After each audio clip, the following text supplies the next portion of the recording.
Hello and welcome. This is the Astrology of the Week Ahead podcast. I'm your host, Chani Nicholas. This week is one for the books. There is some incredibly impactful astrology happening, and there's a lot of it, and it's all happening this week, and it all speaks to different themes. So there's not just one thing going on. There are many things happening at the same time, and that's life. There are those moments where things feel like congested and sticky, but also some really good new beginnings happening, and also some really deep moments of reflection.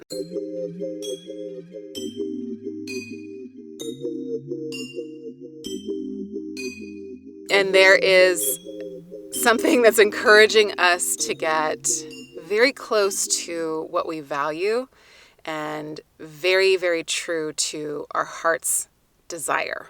I'm not going to cover every single thing that happens this week.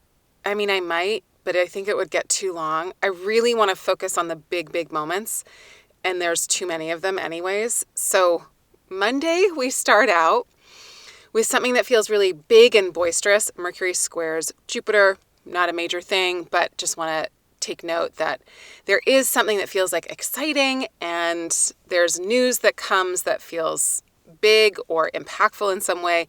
And then we have the new moon in Cancer. Now, normally any kind of moon in Cancer is wonderful. I'm not saying this isn't, but I am saying this new moon is coming during a week where there are incredible obstacles and also, again, some deep reflective moments. This new moon in Cancer is sitting in a pretty tight opposition with Pluto, which means that it's really good for helping us get down into the underbelly of something. It's a new moon in Cancer, so it's going to help us to get down to the root of an emotion or to uncover some kind of feeling or deep need that we have. It's a really good new moon to make an intention to commit to your nourishment in whatever way you know you need to nourish yourself now. It's a really good day. It's a really good new moon to think about the ways in which you're learning to reparent yourself. I know I said that about the Capricorn full moon that happened a couple of weeks ago, but honestly, same in a kind of different way on the other side of the coin. This is like, okay, I have access to the care. How do I want to be intentional with it? And this new moon is also inviting us to go deep into something. So if we're starting something, if we're working with this new moon to begin something, which you can, I'm just saying that it's intense.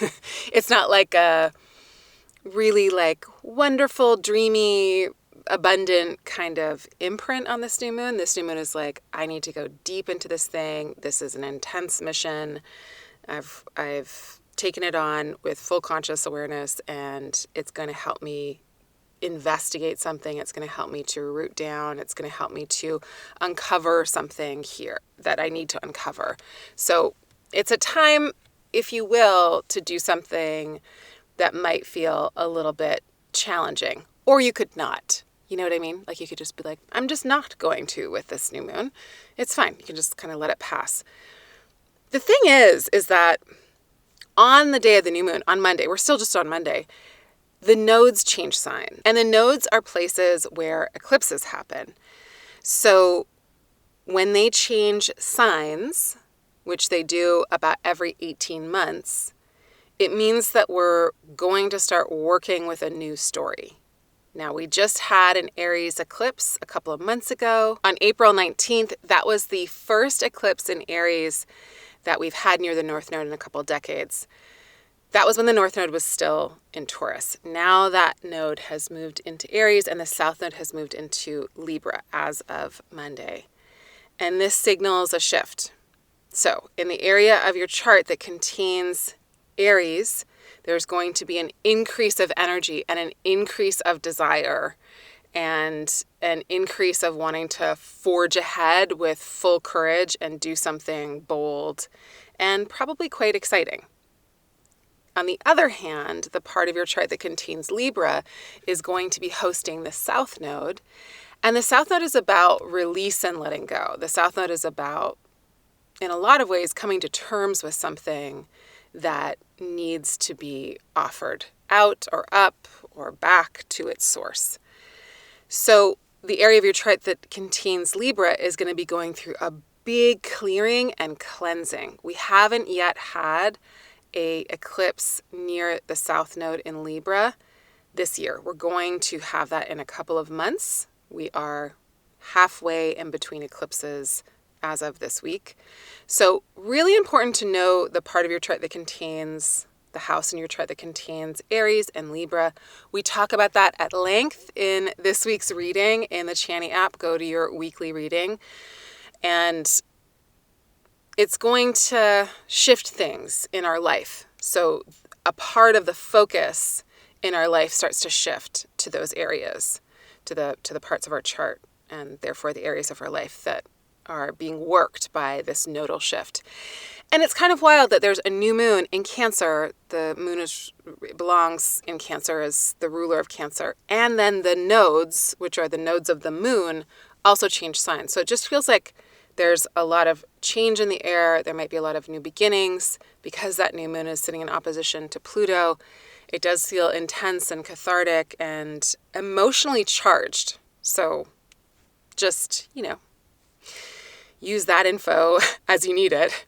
And then the next thing that happens is on Thursday, and it's a big one. On Thursday, Mars makes an opposition to Saturn. And we're going to be feeling this all week, and you probably have felt it last week when Mars entered Virgo on the 10th of July. And we've been leading up to this moment from July 10th to now. This is the first time that Mars and Saturn are making an opposition in mutable signs. Saturn just entered Pisces back in March of 2023. And so this is a new kind of setup. And it's interesting because Mars and Saturn are like mortal enemies. We could think of them as such. So you can think of this as like mirroring something in your life where you're like, not that, anything but that. And then you're like, there it is. That's the problem that's going to arise, or that's the obstacle that I have to work through, or that's the thing that I've got to contend with. That's like the thing I don't want to contend with. But once we do contend with it, we feel like, okay, if I can do that, what else can I do? You know what I mean? Like there's something here that tests us. And if we're like, okay, this is a test week, then we can go into it being like, I'm going to hone my skills. I'm going to be very specific, and I'm going to be incredibly strategic. Be as strategic as you possibly can. Think about the most strategic people that you know. Talk to them, interview them. Think about the role models in the world that are incredibly strategic in the best possible way, and think, what would they do? And then try to embody that kind of wisdom. That's what a Mars-Saturn opposition wants us to do. It's like, we can't not do the thing. This is something we've got to work through. And for some of you, that will feel like a block. And for some of you, it will feel like a hefty workload. And for some of you, it will feel like a no or a stop sign or something that is non-negotiable. In any of those cases, there's something to be learned here. Generally, what I tend to learn with a hard Mars-Saturn situation is like, wow, I totally underestimated this project, this situation, my time and energy and capacity, and what it would take to get this thing done. And then I'm usually handed a nice reality check, and I gotta cash it because that's life. It's tough. So there's tough stuff here. It could be psychological, it could be emotional. It's probably going to be pretty practical. And because Mars and Saturn are in these mutable signs, Virgo and Pisces, it's also like a little bendy, right? So there is space to bend the rules, I think, but still it requires us to be exceptionally strategic and really cognizant of every little piece of space or time or resources that we can work with. Again, strategic. So look where things are wobbly and maybe a little movable, but also do not overbook yourself this week. I've been saying that for weeks now. Just give yourself extra space to work through whatever obstacle is here. The thing about these moments, these hard Mars-Saturn moments, is they're exceptionally clarifying. And you're like, that is the exact skill that I need to develop. This is the exact thing that I need to know. And this is the specific shape of this obstacle. I can't pretend that I don't know what it is. And knowing what it is gives me the capacity to be like, okay, these are my options to deal with this thing. I got to choose one. I'll choose the best one, and I'll just go forward. So think as practically as you possibly can, and like, what would like the best coach or the best strategist do in this situation? How do we win the game no matter the obstacles we've got? Or how do we play the best game or the game with the most integrity? And that's really the thing to win at here, is to stay in integrity and to stay with the best choice for the situation, for yourself, for your entire well-being while moving through this kind of moment. Then on Friday, the sun makes an opposition to Pluto that was present in the new moon, but it's really like peaking by Friday. So again, feels like a deep cathartic moment where something gets uncovered, where we are faced with a power differential or something that feels like, oh, that's sneaky, or that's underhanded, or that's really covert. There's something that could get exposed, like a light is being shone on something that's usually underground. Then, at the same time, the sun makes a square to the nodes that just entered cardinal signs. This is the very end of Cancer season. And that also feels quite pivotal. We are exactly in between eclipses now. This is the moment that there's like something gets revealed that also feels fated in nature. So Friday does feel quite shadowy. It does feel quite suspect. It does feel like we should pay attention to what's being illuminated here. And that might be very much on the world stage and not really in your own personal life. So just want to say that. It might be, and again, we talk about this in your reading for the week and where this is happening and what to pay attention to. But like, this is some tough stuff, Thursday, Friday feels like hefty and severe in some cases, and also like, whoa, that's dramatic, or that's extreme, or that's really intense to be uncovered. Like, that kind of thing is like, okay, let's not cover that up. Let's let it be exposed and revealed. It's seeing the bones of something almost. And it might be related to what happened in the last eclipse, could be related to what's upcoming in the next eclipses in a couple months. Then on Saturday, Venus stations retrograde, like one of the biggest pieces of astrology this year, Venus stationing retrograde, and also the nodes changing signs, and also Mars making an opposition to Saturn. Like, those three things are huge for 2023, and they're all happening this week. Okay, so Venus stations retrograde in Leo. This is dramatic, theatrical. It's like lights, camera, action. I'm ready for my close-up. And the close-up is Venus, which is our relationships, the way we value each other, the ways in which we can center what we value in our relationships and in our lives. This is about beauty. This is about art. This is about the creative force, the creative muses, hopefully, that we entertain and feed and devote ourselves to.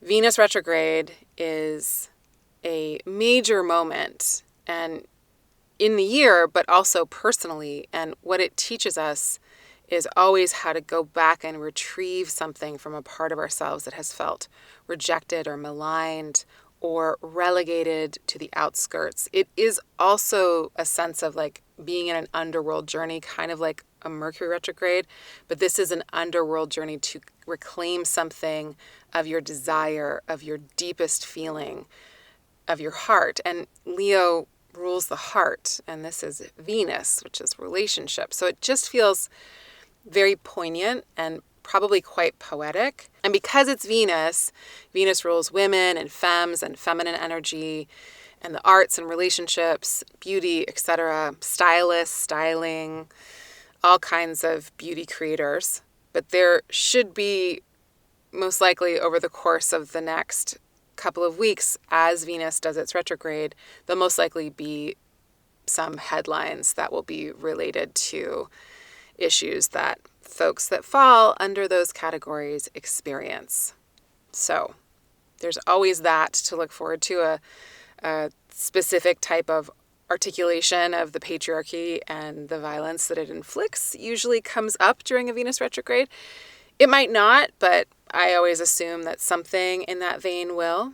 And just in our own personal life, it's like, what would it look like to reclaim our own erotic energy from hetero, cis-normative, white supremacist patriarchy?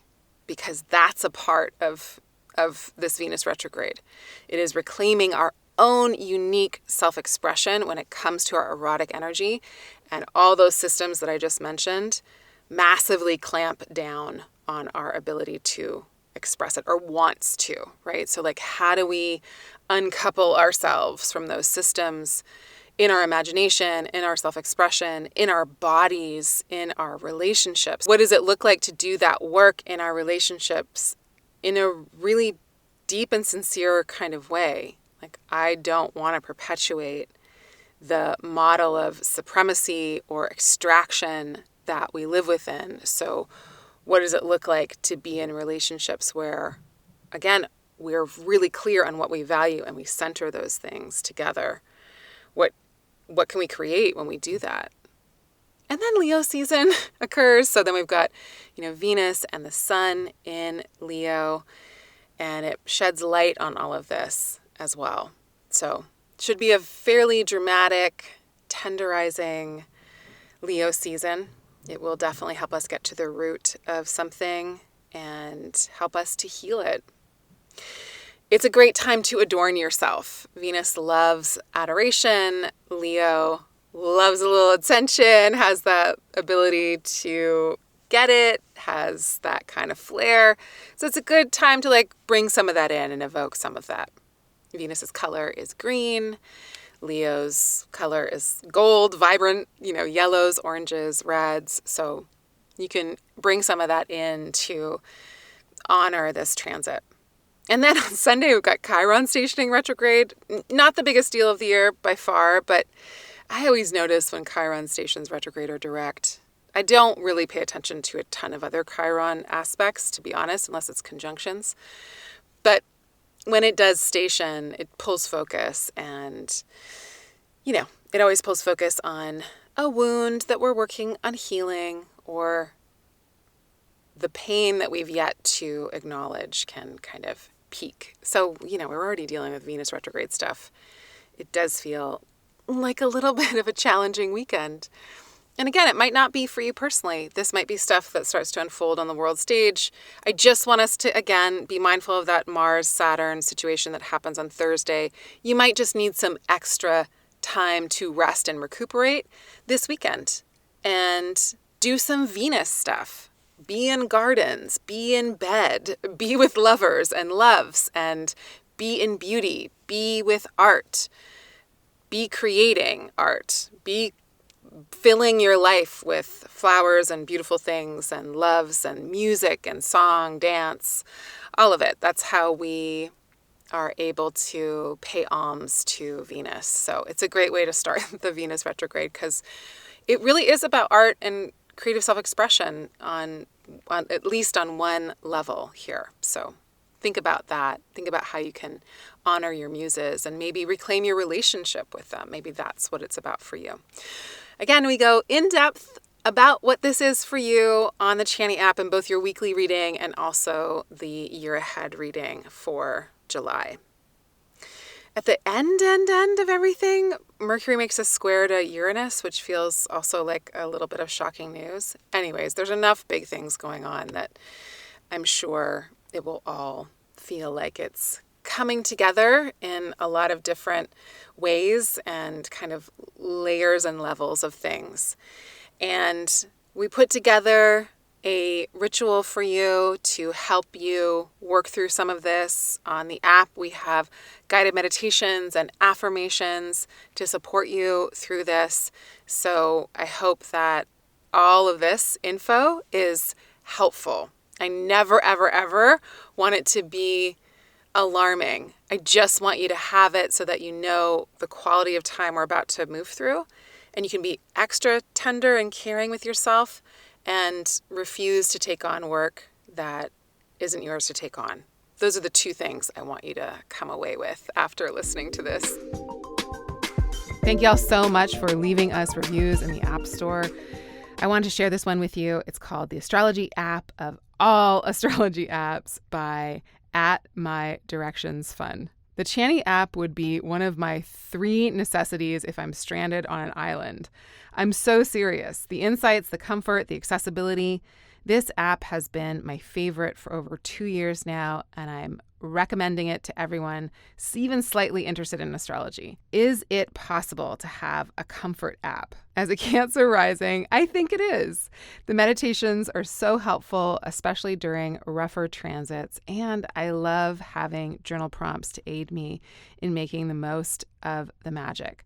The altar suggestions are also helpful. I can't say enough about how deeply I love and appreciate Chani and the whole team involved. I'm sending you so much love, so many blessings. I will see you back here next week to talk about the rest of July. Bye for now.